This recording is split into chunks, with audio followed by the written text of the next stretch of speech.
Hi, everyone. Welcome to Food Talk with Dani Nierenberg. I am excited to talk to uh, Andy Jarvis, who is the director of the Future of Food program at the Bezos Earth Fund. He's always insightful, always really has wonderful things to say. Before we begin, I have to apologize to both Andy and our listening and viewing audiences. I'm battling a cold. My voice doesn't usually sound like this.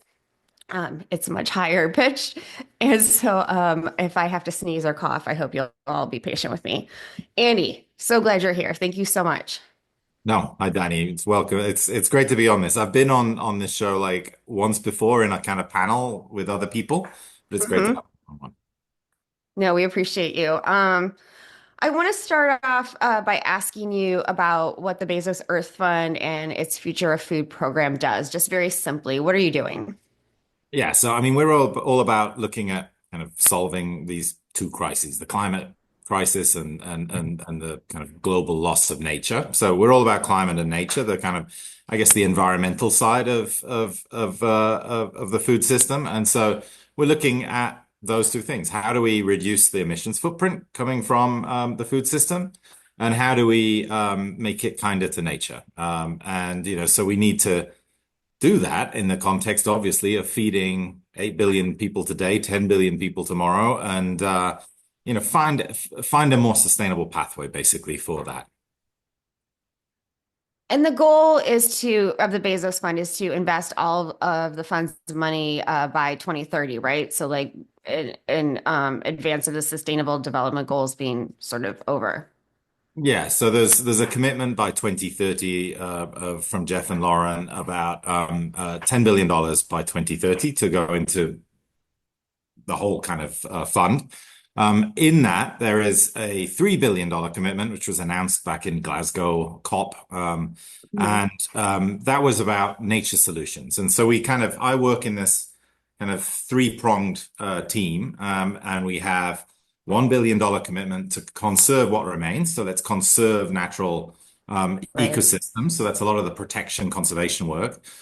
We have one on restore what's been lost. And so it's recognizing every hectare counts. We need to restore those lands, make them productive, be it for nature, back into nature and regenerating natural ecosystems, or back into being productive in the sense of farms Yeah. that can make that hectare count in terms of food and production and livelihoods, right? So that's the restore what's been lost. And then there's $1 billion dollars on transform food. And I often kind of refer to myself as the kind of the trouble child of the family, because it's recognizing that you can't conserve and you can't restore unless we transform food, because the pressures that the food system is putting on climate and nature is immense. So it's looking at, well, can we put this on a pathway that is going to be Mhm. kinder on the climate and kinder to nature? I like that you're using the word kinder. I wonder what you think of all of the interest in regenerative agriculture and what that means for that third sort of tier of transforming the food system. I see it as, I mean, I think it struggles with being defined. And Yeah. I've lived through I was earlier in my career, I was very close to the climate smart agriculture kind of whole Right. momentum that was created, and I was involved in some of the early definitions of what climate smart ag is. And you saw this, it had this early phase where it was incredibly powerful to get the agriculture, food security kind of world thinking about it's incredibly kind of marriage with climate, and Yeah. Yeah. getting a lot more smarter about thinking about that. It was very useful on that, but then suddenly everybody becomes a climate smart agriculture company or farmer or whatever. It became a kind of throwaway term, and today it's not used very much, frankly, but it helped move Yeah. the needle forward. I think with regenerative, the way I take it is, if it is the principle of regenerative ag of kind of taking out less of what you put Mm. than what you put in, and investing in the land as an Yeah. asset, I think that's incredibly useful. As a term, I think, the danger is that it just becomes another kind of buzz around there. Yeah. I'm all for the principles of regen ag, and I think it's incredibly important that we take on those principles of looking after the soil, of looking after bringing more nature and biodiversity into our farming and so on. So yeah, it's I'm not a kind of I wouldn't call myself kind of like I'm not central in the whole regen ag movement, but I appreciate very much what it's aiming for. Yeah, and for me, it's really the principles and practices and the movement that is agroecology. I think that's what regenerative agriculture is. So, whatever we're calling it, it is a way to help transform the food system in, as you said, a kinder way. Um, I'm wondering if you can talk about, you recently said that food, it used to be the F word when we talked about climate. Can you explain what you mean by that?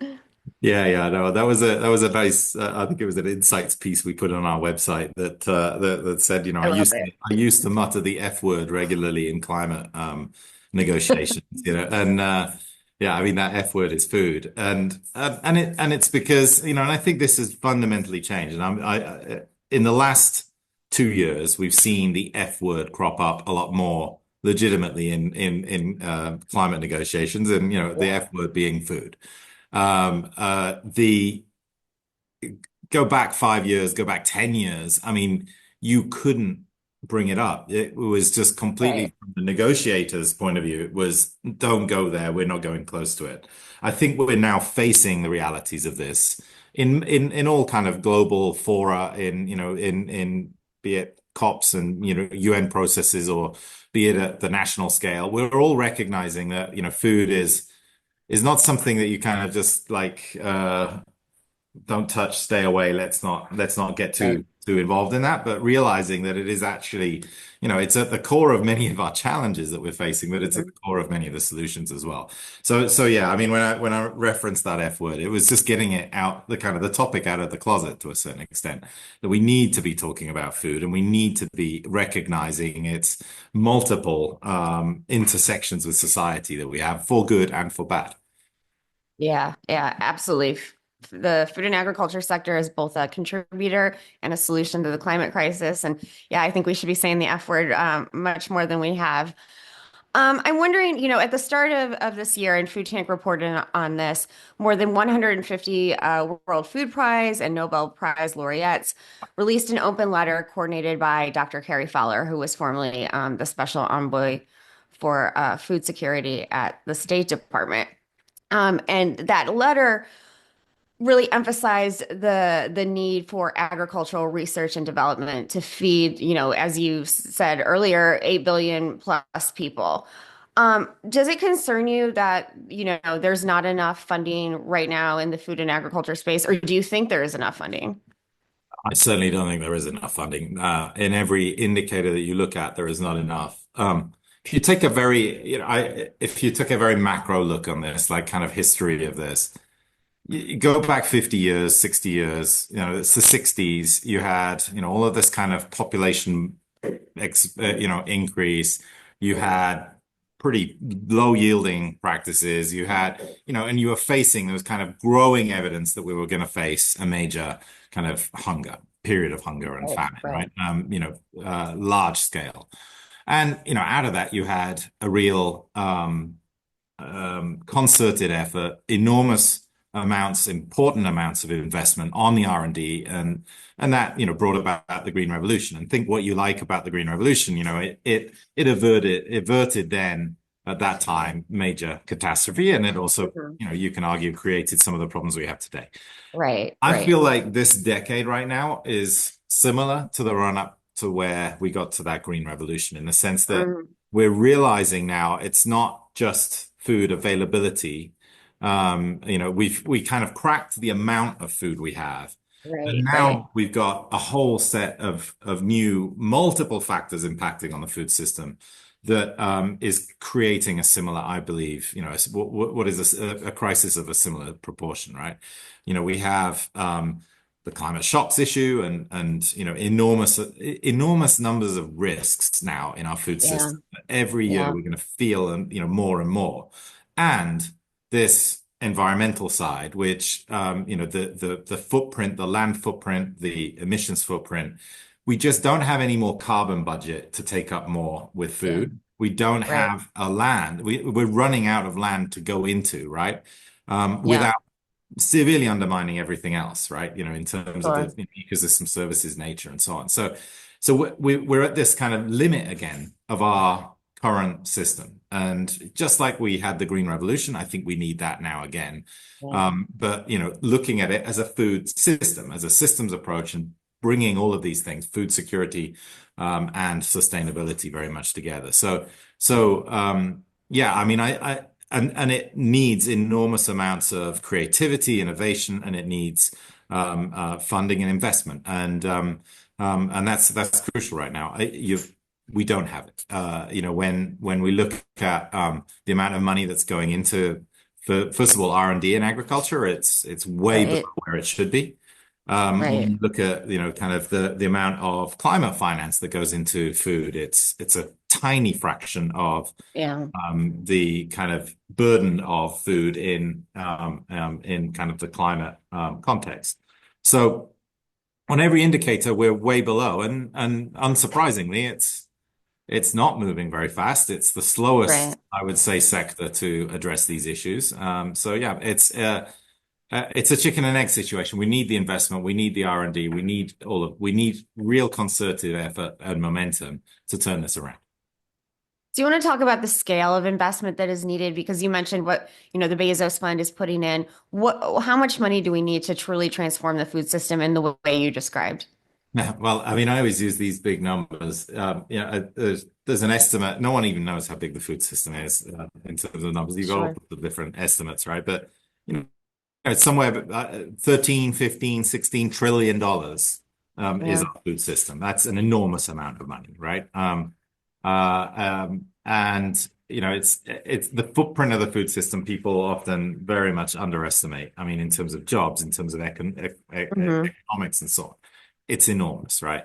So when you have a 13 to 15 trillion dollar food system and the Bezos Earth Fund has 1 billion on this, I mean, we are not even a drop in the ocean, right? And Sure. you Sure. look across philanthropy, Bill and Melinda Gates Foundation, other philanthropies, they're also investing important amounts of money, but it's still it's still a drop in the ocean when you have the bigger system. When you have something like that big, a super tanker like the food system, $15 trillion, what you need is is all of the different sources of that working together. And it's Yeah. getting, I think the key right now is getting the private sector, which is behind much of that money, Hmm. really aligned and moving and taking leadership. And that I think is the crucial piece. How much will it cost? I mean, I think you have the estimates. The estimates are all on kind of very specific things. So I mean, one that we've worked on has been on a kind of so-called alternative proteins. We call them sustainable Right. proteins. Right. The estimate is you need $10 billion per year of investment to move the sector to taking a market share of 10%, right?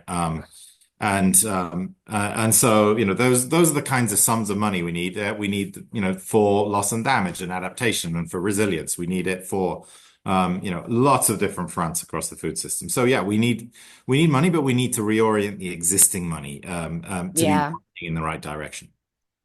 Agreed. There are two things that you mentioned that I want to bring up. One is you mentioned creativity is needed.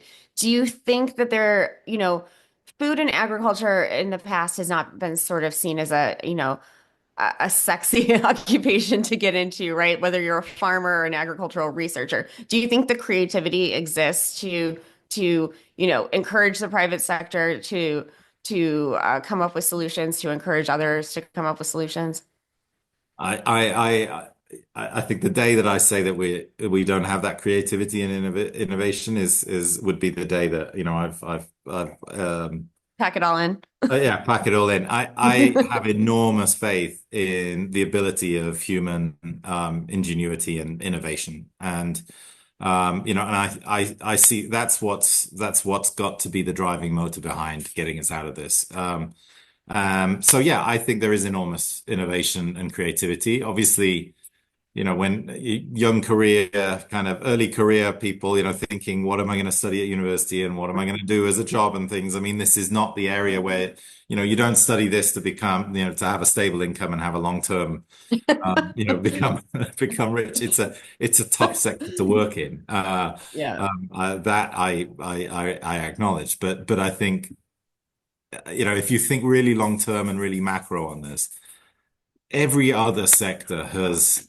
really transformed or is on the cusp of major transformation. Sure. Food Sure. is lagging behind, and it Yeah. has to catch up, and it has to. The need is the mother of invention. I think we're Right. going to have enormous needs over the next decade, and that will bring about, this revolution and transformation in terms of creativity and innovation. You sound very hopeful. And if we are truly on the cusp of something, are you hopeful that the private sector will do what it needs to do to help, make this transformation happen? I think the private sector are going to realize that the enormity of the risks that they're facing as a business, and that will move it, away from being a kind of corporate responsibility issue to being a Yeah. sustainable business issue, keeping the business alive. So, Yeah. so I think that'll happen. I mean, obviously, the human history shows that we're often a little bit too late to react to these things. I just wish we Yeah. could be a bit more, kind of thinking ahead and longer term. But as I say, I think all of the variables, regardless of the kind of day-to-day politics, the variables are all moving in the direction that this is going to need a rethink. Business as usual is not going to deliver it, and that will drive change. Yeah. That will drive private sector to rethink the way they do things and so on. I don't know what more they need to see. I mean, 2024 was the hottest year on record after 2023 being the hottest year on record. LA burned down. I mean, what more do we have to convince? Like, I feel like they should be convinced already.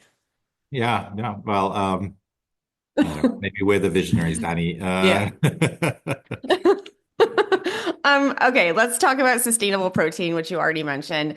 You recently said that the alternative protein sector, including fermentation and cellular agriculture, should be part of the future of our food systems. And can you talk about why that's true? And if it is, yeah, you said it, so it's true to you. How are we going to convince eaters that they should eat this stuff? Yeah. No, I mean, I think for consumers, nobody wants to be told what to eat. And we would be the last people to ever say you should eat this or you shouldn't eat that.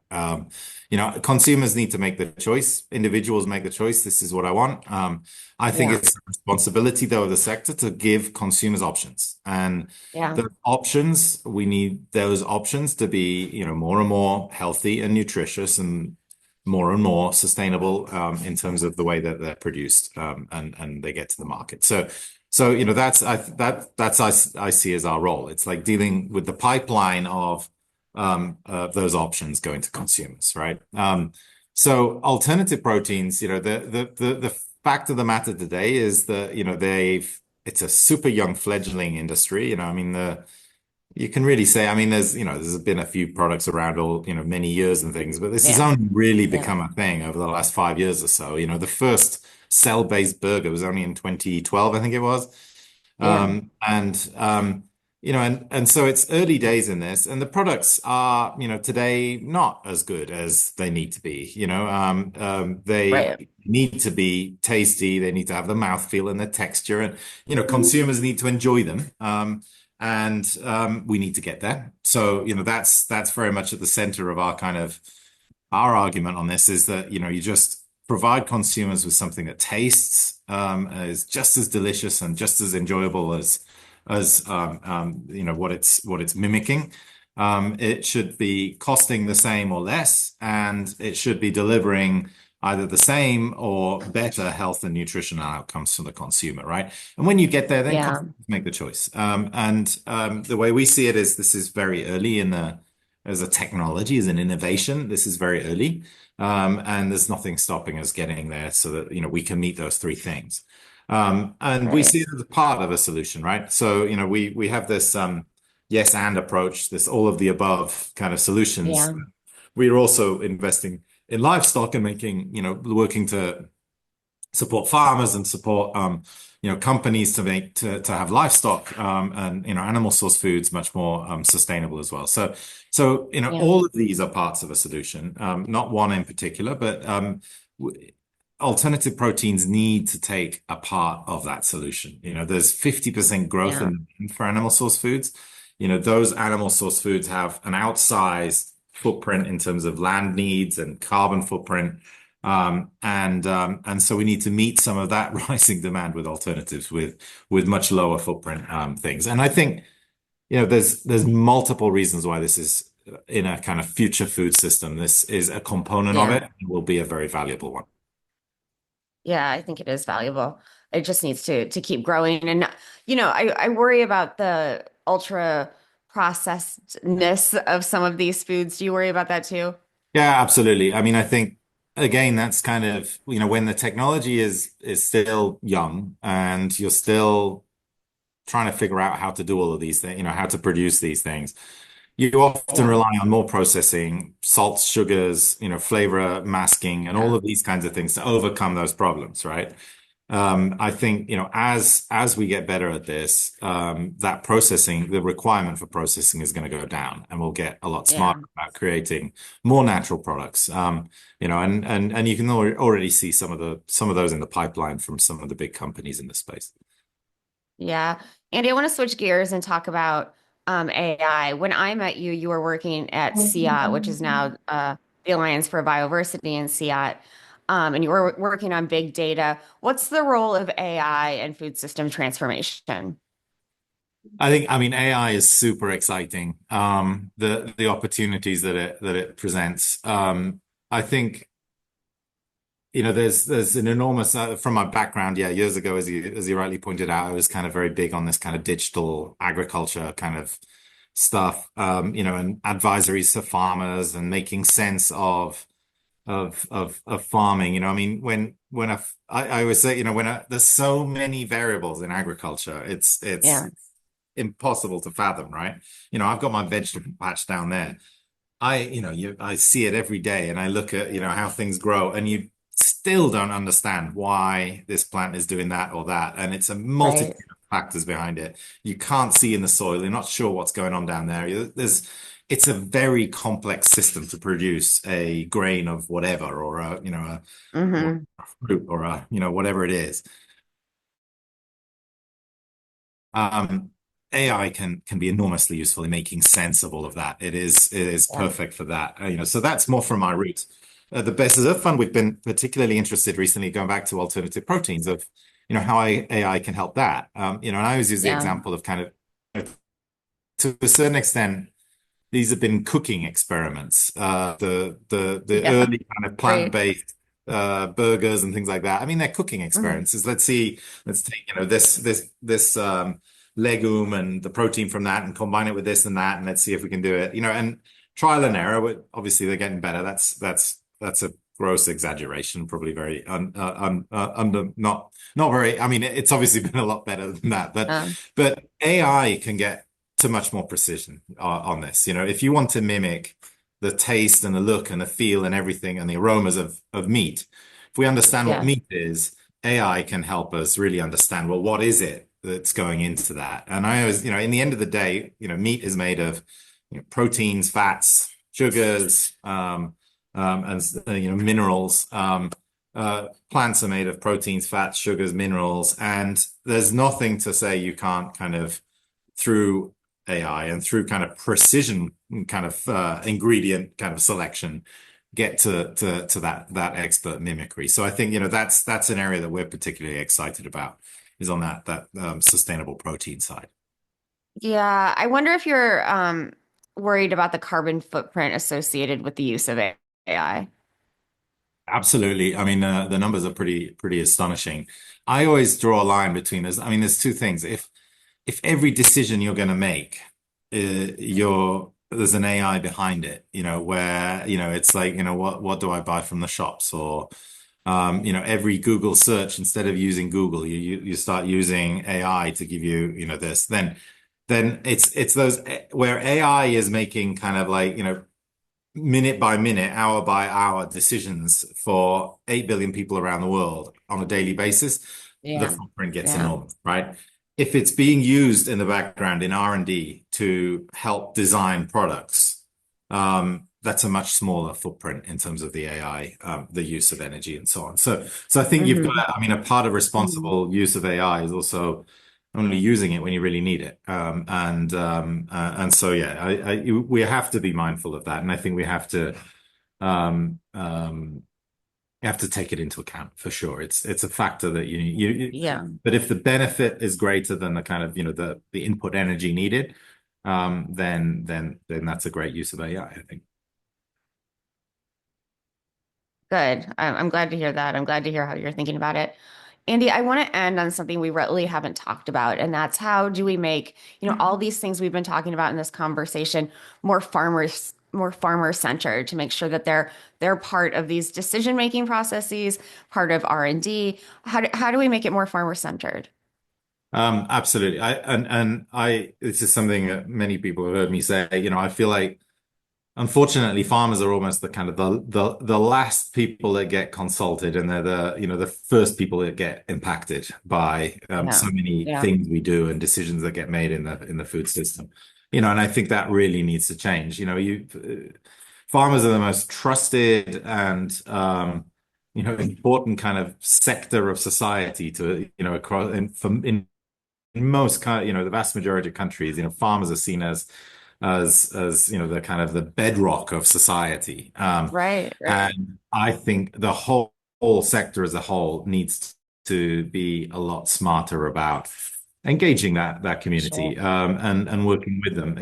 I'd say, I think generally we struggle to find the right kind of institutional way of Yeah. doing that. You have farmers organizations, obviously, but there's thousands of them, and they all kind of have come at it from different angles and don't necessarily Sure. represent all farmers. It's an incredibly Right. diverse set of people, right? So I do think we need to think about institutional ways, better institutional organizational ways of engaging the farmer community, and much more culture of engaging them first. So yeah, I'm fully on board with that. Good, good. We agree on too much, so it's really hard to have this conversation because I have nothing to disagree with you on. Um, where can people find more information about the Bezos Earth Fund and what you do? Well, certainly, I mean, look up our socials. We got the website. I'm on LinkedIn, and I try and put regular updates out there on LinkedIn of what we're up to. So welcome to join there and see what we're doing. We do see them. Andy, I always learn so much from you. Thanks for being on the show and good luck with everything. Thanks a lot, Danny.